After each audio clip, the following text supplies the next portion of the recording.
Yeah, battle rapping, talking about some Chicago and some little dirt rapping over beats. Y'all this killing going on. Y'all talking about drugs and shooting and all that. Man, listen, I don't know about the rest of these boys here, but you got a father. And they don't know what time it is, but yeah, look.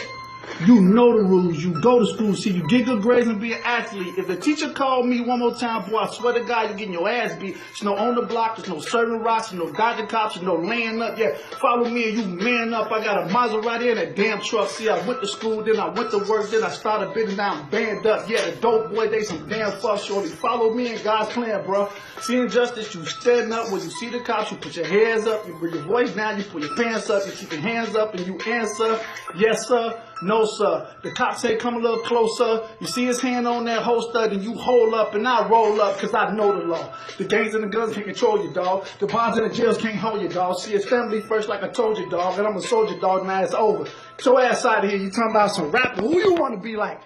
Who you want to be like? You did. That's right. Let's go. Let's get out of here. Do your